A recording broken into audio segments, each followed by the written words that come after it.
Senhoras e senhores, boa tarde. Que a paz do nosso Mestre possa estar conosco, em nossos corações, em nossas almas. E que tenhamos sempre o pensamento voltado para o bem, para poder recebermos as emanações que vêm do alto. Vem através dos nossos irmãos superiores, da espiritualidade amiga, do nosso anjo da guarda. E estando sempre com o pensamento aberto, vamos captando essas emanações que vai, consequentemente, nos auxiliando no nosso dia a dia. Perseverar no bem, perseverar, manter-se, fazer o esforço de manter-se em tal situação. Essa é a ideia de perseverar. Perseverar no bem. É o convite que o Mestre Jesus nos fez a todo instante, pois sabemos que o seu Evangelho todo é voltado para o amor e para aquele ensinamento de amarmos ao próximo, de termos com o próximo um sentimento bom, de amor, de paz, e crescendo esse sentimento à medida que vamos nos desenvolvendo. Então o amor é a palavra-chave de todo o Evangelho. E o bem faz parte do amor. Fazer o bem faz parte da emanação do amor. Todos nós, então, somos convidados constantemente a essa prática do bem em todos os momentos de nossa vida. Sempre temos motivo para fazermos o bem. Mas para fazermos o bem é necessário, antes de tudo, que tenhamos a boa vontade e a ação de partir para a prática desse bem.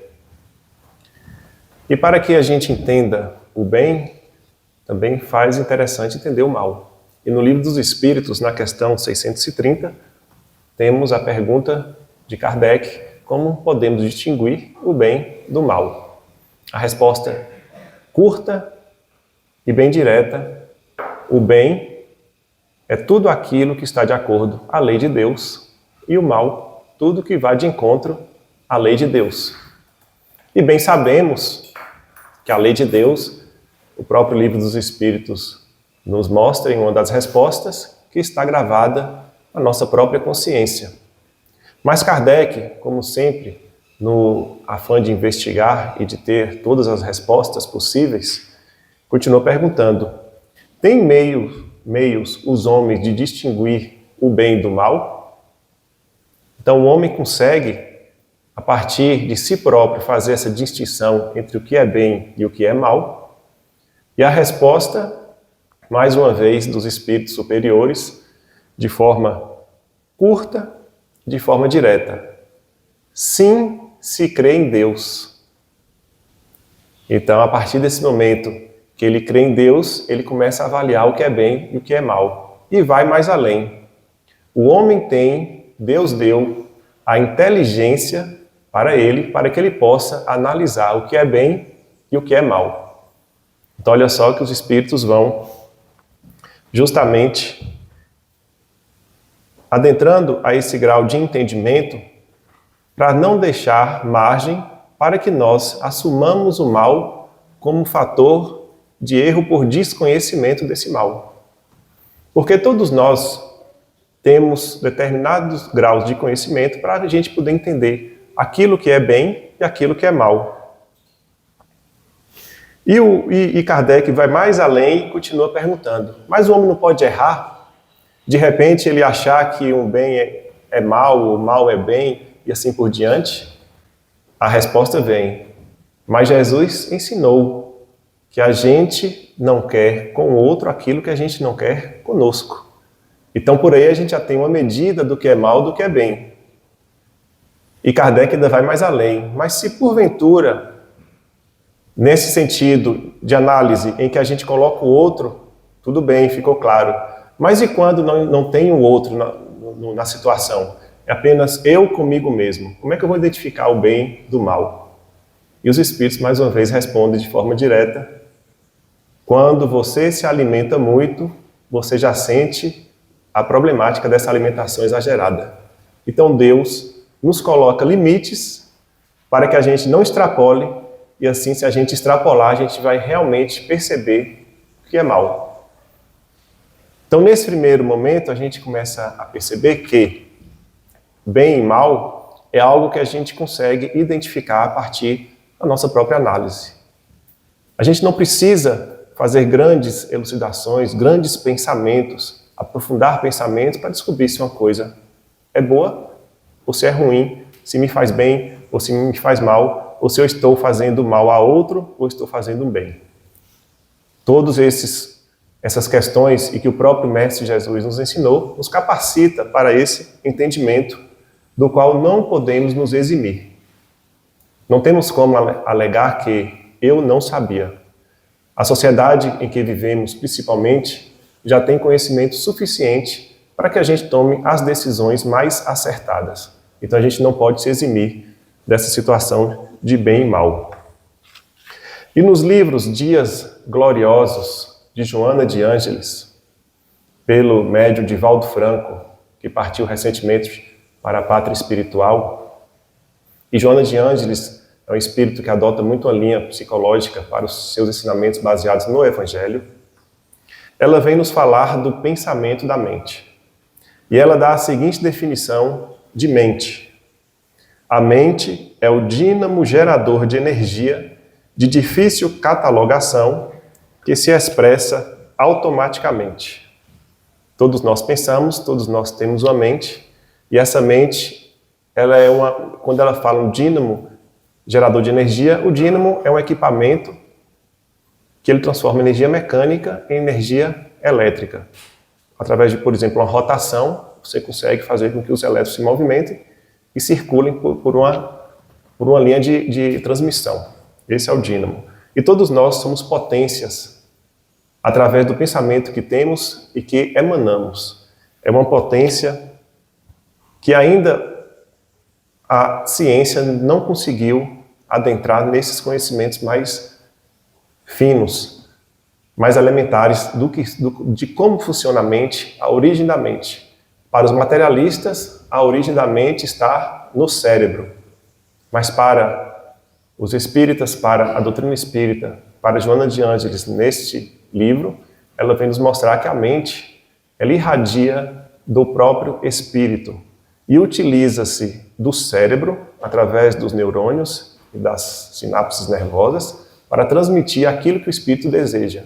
Então a origem do pensamento não está no cérebro. O cérebro humano é apenas um meio pelo qual o pensamento é transmitido quando estamos encarnados. E a própria doutrina espírita mostra que, após a morte do corpo, o ser pensante continua com sua individualidade, transmitindo suas ideias, passando suas informações, e de maneira até mais ampla do que de quando encarnado. Percebamos que os espíritos relatam maior amplitude de pensamento quando estão desencarnados, que eles conseguem visualizar a situação de maneira mais ampla, pois o cérebro da gente acaba tirando dessas faculdades do espírito, diminuindo alguma dessas faculdades do espírito. E essa energia de pensamento, mesmo quando ela não é de forma consciente, ela continua sendo emanada. Isso quer dizer que nós, apesar de termos a nossa razão para poder direcionar esse pensamento, de forma inconsciente, nosso pensamento também é emanado. E em torno de nós, criamos o que os espíritas estudaram, que Kardec também estudou. Em torno de nós, criamos uma psicosfera. O que seria essa psicosfera? Nós aqui todos estamos inseridos na atmosfera terrestre, onde temos o oxigênio e os elementos básicos para a nossa vida. Então, o ar, quando está puro, temos maior facilidade de respirá-lo. Quando vamos, por exemplo, para uma cidade em que haja muita poluição, já se torna mais difícil respirar esse ar. Essa psicosfera vai ser, então, uma espécie de atmosfera psíquica que envolve a todos nós, que somos emissores de pensamentos. Então, a espiritualidade observa a nossa conduta não pelo que falamos, mas sim pelo que pensamos. Em torno de nós gravita tudo aquilo que pensamos, seja a nível consciencial, seja a nível inconsciente. Porque nós somos seres que pré-existe a esse corpo, com uma bagagem de informações muito maior do que aquela supomos ter, e que muitas vezes esse grande grupo de informações dos quais possuímos essas experiências, todo esse cabedal que carregamos conosco, ele se torna, nessa encarnação atual, ele fica alojado de forma inconsciente. Mas, à medida que o espírito, por exemplo, se desdobra no ato do sono, parte desse inconsciente ele resgata. Isso quer dizer que isso está no espírito e isso está na mente. E não temos como desagregar do que somos de nossa mente. Essa psicosfera que carregamos conosco, que é fruto oriundo do nosso pensamento, vai fazer com que tenhamos, então, tanto o sentido de expandir esse pensamento para outro, quanto de captar os pensamentos dos outros. A soma desses pensamentos, dessa psicosfera individual com a psicosfera do outro e a psicosfera de todos, vai formar a psicosfera do nosso planeta. Nós vivemos no planeta de provas e expiações. Planeta de provas e expiações em que o mal ainda está muito atuante, faz muito barulho, em que as pessoas ainda têm muito sentimento de egoísmo, de orgulho. Como anda o pensamento do nosso planeta, baseado de como está o pensamento de cada indivíduo? Percebamos que, nesse exato momento, estão acontecendo algumas guerras no nosso mundo. Percebamos que, nesse exato momento, está tendo algum latrocínio, está tendo alguém passando a perna em outro. Tantas situações de dificuldade. Evidente que também está tendo pessoas fazendo a caridade, fazendo o bem, pessoas orando em prol de outra, em prol de instituição, ou em prol de si mesma.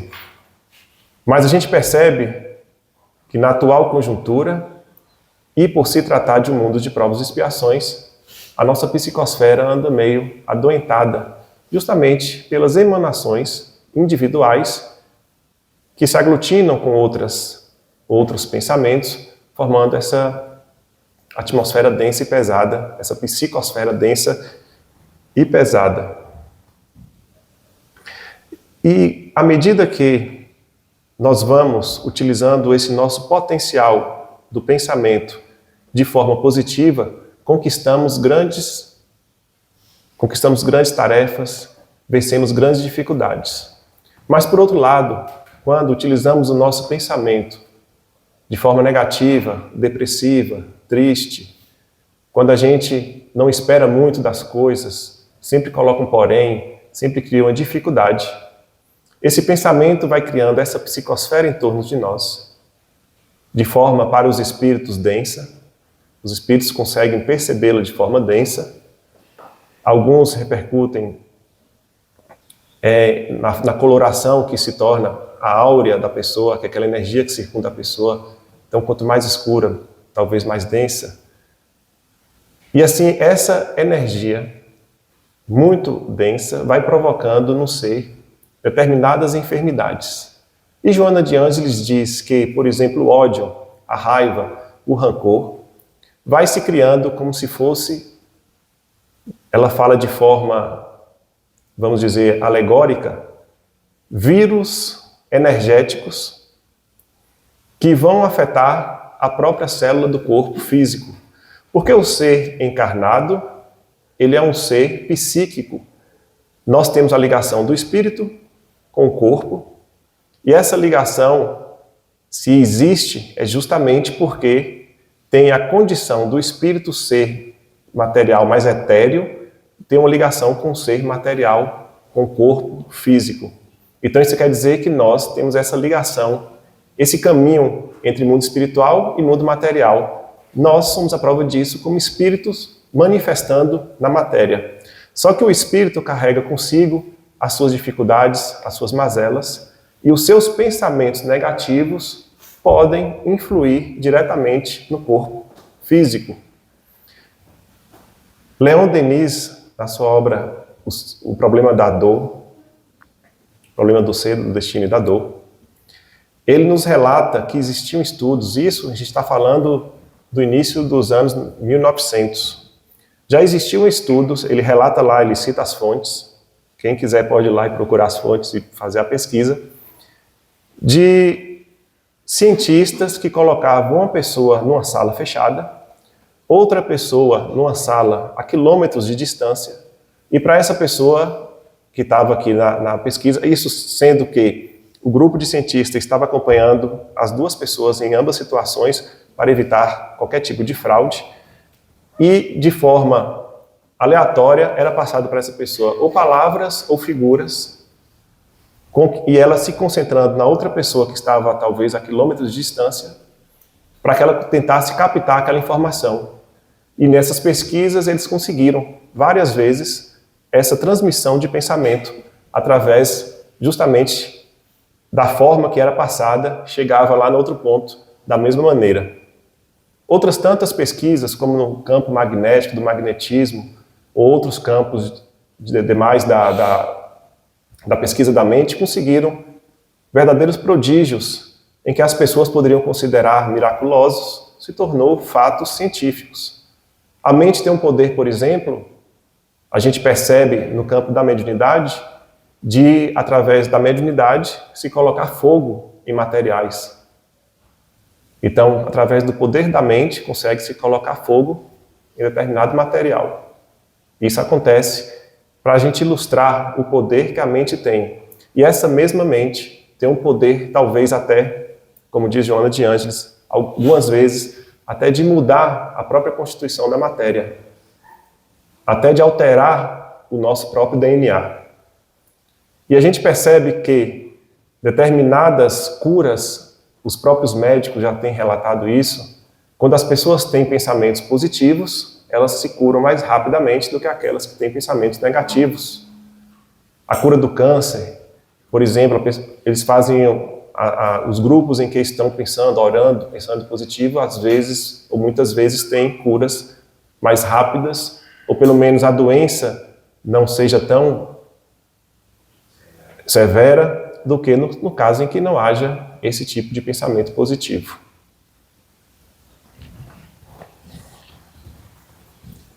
E assim, Joana deixa um recado para que a gente não nos descuidemos do que nós pensamos, ou do que nós aspiramos.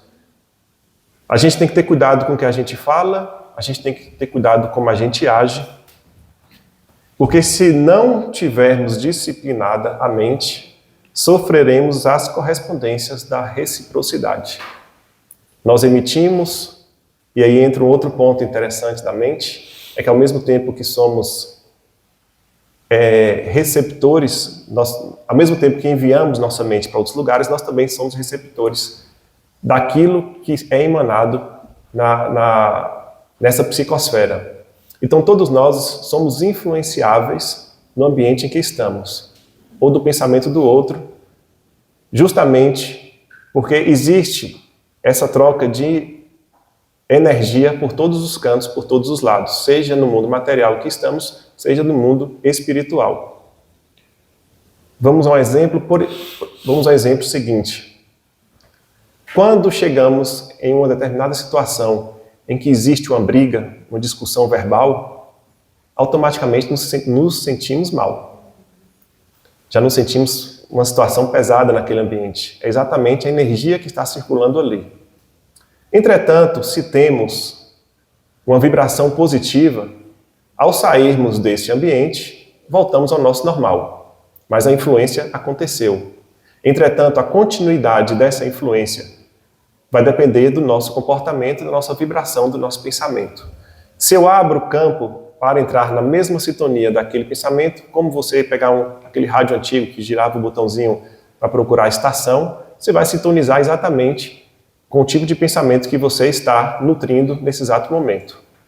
Isso quer dizer que nós somos influenciados o tempo todo e vamos carregar conosco as emanações de pensamento pelas quais vibramos. Então, se eu penso no bem, eu vou ser influenciado pelo bem. Se eu penso no mal, eu vou ser influenciado pelo mal. A mente tem esse poder.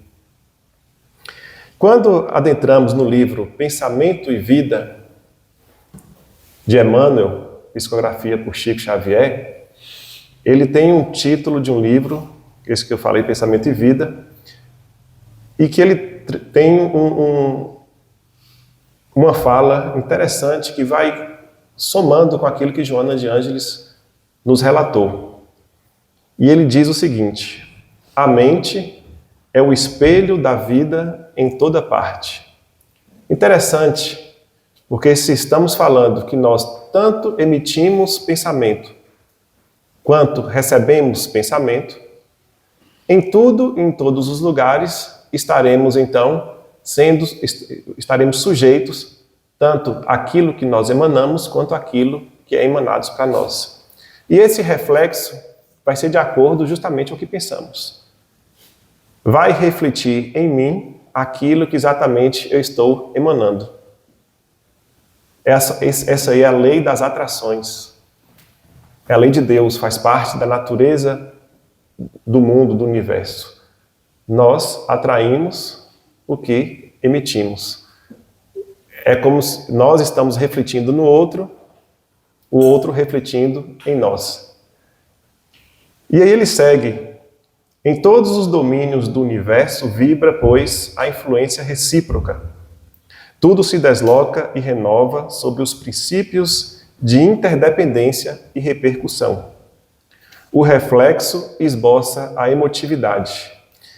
E interessante que tanto Emmanuel quanto Joana de Ângeles nos informa que nossa mente, ela vem sempre acompanhada da nossa emoção. São inseparáveis. Tudo que a gente pensa, tudo que a gente emite, tudo que a gente recebe, vem revestida de emoção. Então, quando a gente recebe um pensamento que coaduna com aquilo que estamos pensando, aquilo nos atinge. E por trás sempre terá uma emoção.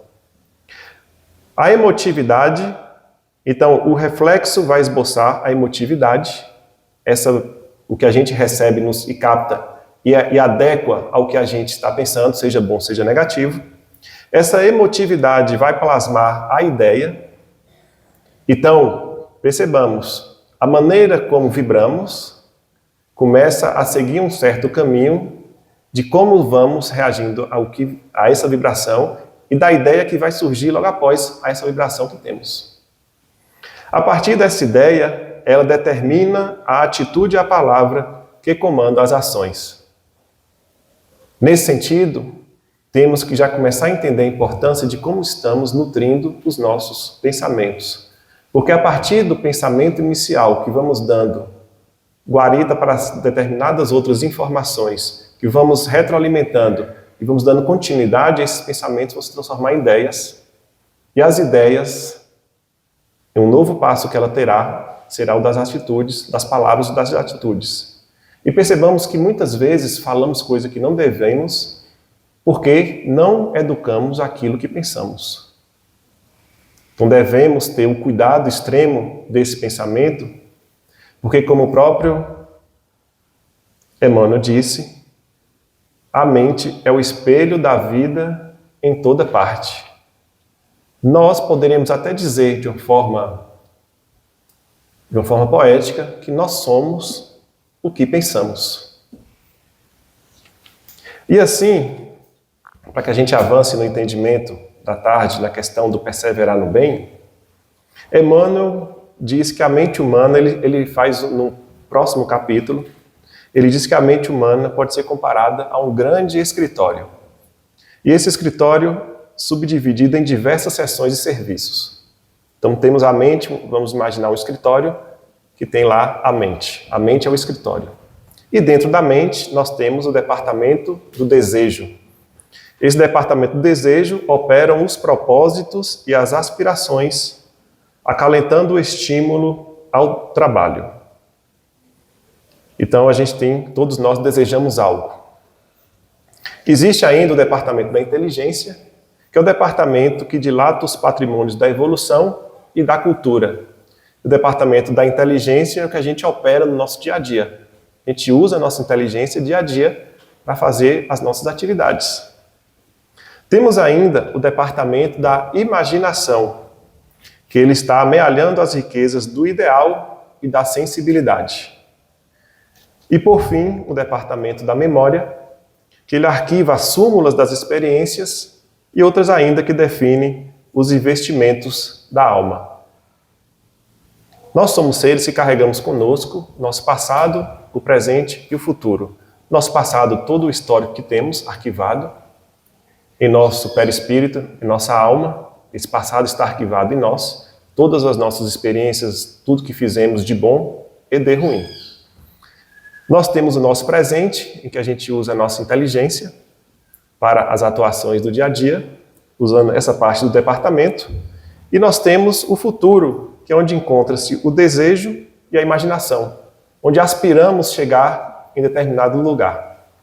Mas aí, Emmanuel continua seguindo e fala: entretanto, para que se opere, para que esses departamentos dentro de nossa mente funcionem, é necessário o gabinete da vontade.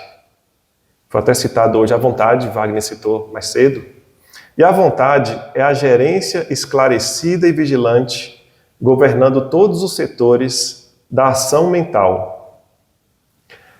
Na vontade dispomos de um botão poderoso que decide o movimento ou a inércia da máquina. Então, sem vontade, o que vai acontecer? No departamento do desejo, estou sem vontade. Você pode comprar ao engano, nas palavras de Emmanuel, aflitivos séculos de reparação e sofrimento. Porque se eu não faço questão de dirigir um esforço para operar uma vontade positiva em determinado sentido de minha vida, aquilo que eu vou desejar não vai ter o esforço necessário para o bem. Será apenas ao bel prazer da situação que o desejo ocorre em minha vida. E eu começo a desejar situações de facilidade. Situações em que eu simplesmente cruze os braços e as coisas aconteçam. E nesse sentido, quando a gente deseja facilidades, vai estar de encontro às leis de Deus, inclusive uma das leis de Deus é a lei do trabalho, e nós vamos entrar em caminhos que talvez gastemos muito tempo para poder superar determinadas dificuldades que criamos por conta de um desejo mal estruturado ou pela falta de empenho em ter desejos positivos que alavancam o ser para o crescimento. Então, e na imaginação, se deixamos de lado a vontade, podemos criar, como diz Emmanuel, monstros, perigosos monstros nas sombras. A gente começa a criar dificuldades para nós, a gente começa a ter aquele pensamento de que não conseguiremos, criando situações, problemas imaginárias que pouco a pouco vão corroendo a nossa própria saúde, a nossa própria fé, vai corroendo a nossa vida. Se deixamos sem vontade o departamento do desejo agir, nós vamos ser engolidos pelo nosso passado. Todas aquelas mazelas que tivemos, todas as dificuldades que enfrentamos, vamos olhar para esse passado e dizer: é assim mesmo, minha vida é desse jeito, porque é assim. É aquela situação em que você não se move com o comodismo de aceitar a situação como ela é, claro que no sentido negativo. Então a falta de vontade gerará essas séries de problemas em que o ser começará a adentrar, se não pegar a sua mente e estipular esse critério de vontade para agir no bem. E um ponto importante é que o bem sempre tem por trás uma ação. Não existe bem provocado por inércia, o contrário existe. O mal é todo bem, também pode ser todo bem que você deixou de fazer. Isso pode ser o mal. Mas o bem em si só ocorre devido a uma ação. É preciso atitude, é preciso movimento. Como diz Emmanuel, a água do rio em movimento fica limpa, oxigena a água, tem peixes. Mas a água parada, cria-se lodo, cria-se doenças, fica podre. Percebamos que tudo na vida é movimento, na natureza tudo é movimento, nossa vida é movimento. Nós estamos nesse exato momento, nossas células trabalhando, nosso coração batendo, nosso cérebro em funcionamento total. Estamos sempre em movimento. E o bem também mantém essa mesma sintonia. E ainda, para a gente reforçar o que Emmanuel disse a respeito da vontade, no próprio Livro dos Espíritos, Kardec, antes mesmo de Emmanuel dizer, já falava sobre a vontade. Na questão 38, como Deus criou o universo, outra resposta certeira dos Espíritos, pela sua vontade. Então estamos aqui pela vontade de Deus. Questão 121. Por que alguns espíritos seguiram o caminho do bem e outros do mal? Por que acontece isso? Resposta. Não têm eles o livre-arbítrio? Deus não os criou maus, criou simples e ignorantes. Isto é, tendo tanta aptidão para o bem quanto para o mal. Os que são maus, assim se tornaram por vontade própria. Então, quem se torna mau, teve a opção de escolher se tornar mal, pela sua vontade, ou seja, falta de empenho, falta de esforço em seguir o caminho do bem, que requer renúncia e requer vencer as próprias barreiras íntimas, como egoísmo, orgulho, de não revidar uma ofensa, a ponto de chegarmos até onde Jesus nos ensinou, de amarmos os nossos inimigos, que é um caminho que a gente tem que percorrer para chegar até o amor pleno. Mas tudo isso vai depender de cada um através desse processo da vontade. E a questão 909 também fala: poderia sempre o homem, pelos seus esforços, vencer as suas más inclinações? Sim. E infrequentemente fazendo esforços muito insignificantes. O que lhe falta é a vontade. Ah, quantos poucos dentre vós fazem esforços? Então, às vezes, pequenos passos, pequenos esforços são suficientes para que a gente entre adentro ao caminho do bem. Como foi lida na mensagem de Emmanuel, do livro Fonte Viva, a gente tem que começar com pequenos passos, pequenas atitudes de bem. Isso nos fortalece para que a gente dê passos mais além. Porque uma caminhada, como diz o ditado, começa com o primeiro passo. E a gente não vai conseguir sair do átomo ao arcanjo da noite para o dia, mas com trabalho constante. Por isso que Jesus nos convidava a perseverar, que é justamente manter-se, se esforçar em manter na atitude do bem, que inicia-se exatamente pelo pensamento. A maneira como a gente nutre esse pensamento. A gente tem que ter a preocupação, assim como vamos cuidar da higiene do corpo, fazer a asepsia do nosso corpo e do nosso ambiente em que vivemos, trocamos o lençol da cama, trocamos nossa toalha de banho cotidiana. Nós também temos que fazer a nossa asepsia dos pensamentos. Porque tudo aquilo que a gente recebe de pensamento inicial, se não é produtivo, deixemos de lado e foquemos em algo bom. Busquemos mudar a nossa forma de pensar justamente para evitarmos de criar em torno de nós psicosferas negativas que vão, consequentemente, adoecer nosso corpo, vai fazer com que estejamos ligados com espíritos desencarnados de mesma sintonia e vamos travar a nossa própria vida, criando dificuldades. É como se a gente estivesse no caminho, as pedras estão do lado, mas ao invés da gente passar nesse caminho que está todo pavimentado, a gente pega as pedras do lado do caminho e vai colocando na frente desse caminho, dificultando a nossa própria vida, a partir do pensamento. Lembremos que, se alguém ainda tem dúvida da força do pensamento, tudo que estamos vendo aqui foi fruto do pensamento. Esse microfone, alguém pensou antes de realizar a execução desse microfone. A energia elétrica veio do pensamento. Essa construção aqui, inclusive, já tinha planta no mundo espiritual e foi executada aqui através do pensamento, porque o pensamento antes de tudo, você vai construir no íntimo para depois proporcionar ação no campo físico. O que para nós, encarnados, para fazermos o pensamento gerar matéria, como essa casa, a gente precisa usar nossas mãos, usar nossos esforços, tijolo, tal, etc., para construir. Para os espíritos, o pensamento molda a própria realidade. Então, as cidades espirituais, como o nosso lar, por exemplo, é construída pelo pensamento de vários espíritos que juntos construíram aquela cidade.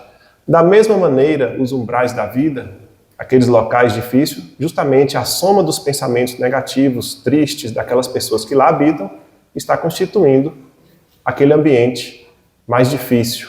O pensamento constrói no mundo espiritual, constrói no mundo material. No livro Palavras da Vida Eterna, Emmanuel, comentando o versículo de Lucas 15, do capítulo 15, versículo 27, que diz o seguinte: qualquer que não tomar a cruz e vier após mim, não pode ser meu discípulo. Vou repetir, Jesus disse: qualquer que não tomar a cruz e vier após de mim, qualquer que não tomar a cruz e vier após de mim, não pode ser meu discípulo. E Emmanuel faz um comentário interessante dessa passagem. Tem dois tipos de pessoas. Tem aquelas pessoas que aceitam os problemas, que pegam a cruz. Eu aceito esses problemas. Então vem cá minha cruz e estou carregando. Só que aceitam da boca para fora. E elas não seguem a Jesus. Elas apenas reclamam. Porque elas levantou a cruz, mas na hora de andar, Jesus, essa cruz está pesada demais. E não segue Jesus. Diz que aceita os problemas, diz que aceita a vida que tem, diz que aceita as dificuldades que tem, mas no íntimo são pessoas amargas, estão reclamando, estão criando sempre uma dificuldade, sempre lamentando. Então elas não estão, na verdade, fazendo o que Jesus disse. Mas temos outras. Essas são mais folgadas. Por quê? Elas vão seguir a Cristo, mas deixar a cruz para trás. O que ela faz? Cristo, estou aqui seguindo você, mas sem peso nenhum a carregar. Por quê? Porque elas se encantam com as palavras do Mestre. Elas falam sobre a espiritualidade, sobre o Evangelho, com a maior presteza possível. Fala muito bem, fala bonito, mas não segue, não age. Não carrega as suas dores, não resolve os seus problemas, nem constrói nada. Simplesmente são pessoas da boca para fora. E a proposta do Mestre é exatamente que peguemos a cruz e o siga, justamente cada um com as suas dificuldades, cada um com a sua cruz, mas com alegria. Porque esse momento que estamos aqui na Terra é exatamente para aprendermos a suportar essas dificuldades e sairmos mais fortes. Para que a gente consiga realmente ganhar força, é preciso carregar o peso. Quanto mais peso, quanto mais força você tiver, mais peso terá a capacidade de carregar. Já em Lucas, temos a passagem da parábola do semeador. E que eu vou aqui frisar um único ponto. Mas só para lembrar, a parábola do semeador é o semeador que saiu a semear, umas sementes caíram na pedra, na estrada, outras caíram na pedra, outras sementes caíram no espinheiro e outras sementes caíram na terra boa. A semente, e aí essa parábola é uma das parábolas que Jesus explica a própria parábola. Tem parábolas que Jesus não explica, essa ele mesmo explica. Aí ele fala que as sementes que caíram na pedra são daquelas pessoas que receberam a palavra, mas não deram atenção alguma. Veio as aves, pegaram as sementes e as comeram. As sementes que caíram nas pedras, elas até brotaram, cresceram um pouquinho, mas como a terra era pouca, as raízes não se firmaram no solo, então a planta morreu com o primeiro calor que chegou, a planta morreu. São as pessoas que receberam a mensagem, até se entusiasmaram com a mensagem, mas não deram prosseguimento. Por causa do primeiro problema que surgiu, isso aí não é para mim não.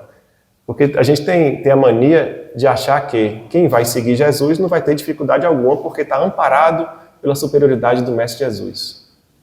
Mas Jesus disse, pega a sua cruz e me acompanhe, me siga. Jesus não falou, vem aqui que eu vou carregar a sua cruz, em momento algum. O outro solo, o do espinheiro, a planta cresceu, se desenvolveu, mas quando ela atingiu determinado vigor, os espinhos a sufocaram e ela morreu.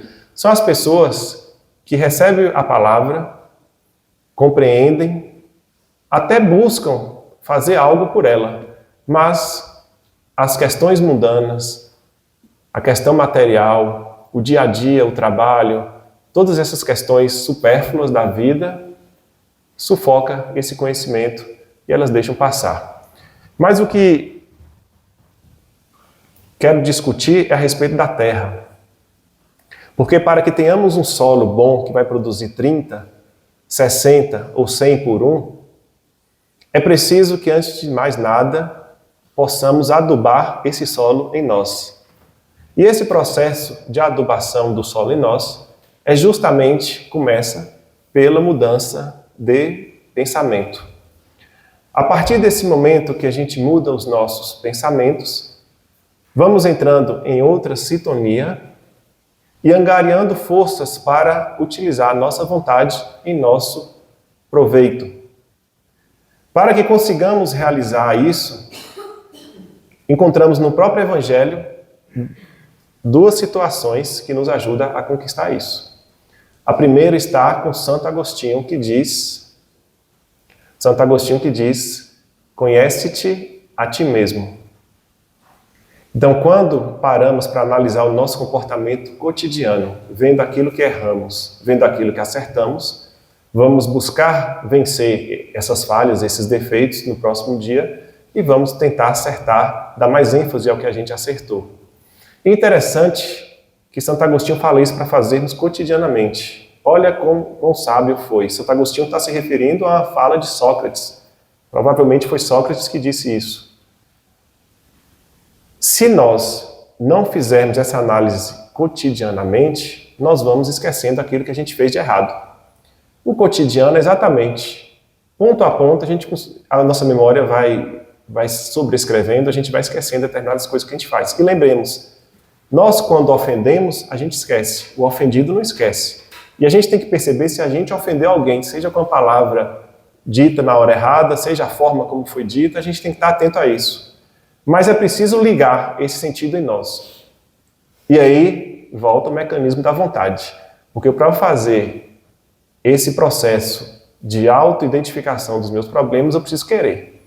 Porque se não quiser, é igual aquela mula empacada, ninguém tira do lugar. É preciso querer, é preciso a vontade.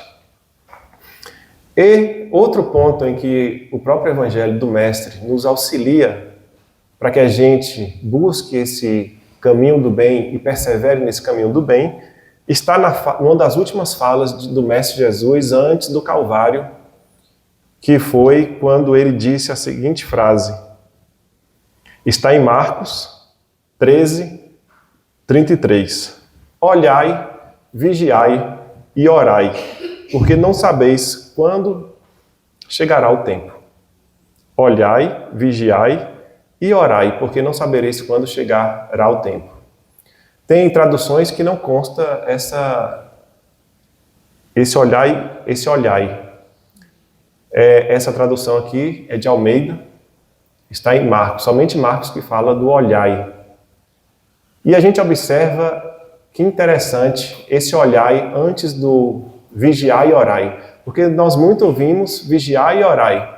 O olhai a gente deixa um pouco de escanteio.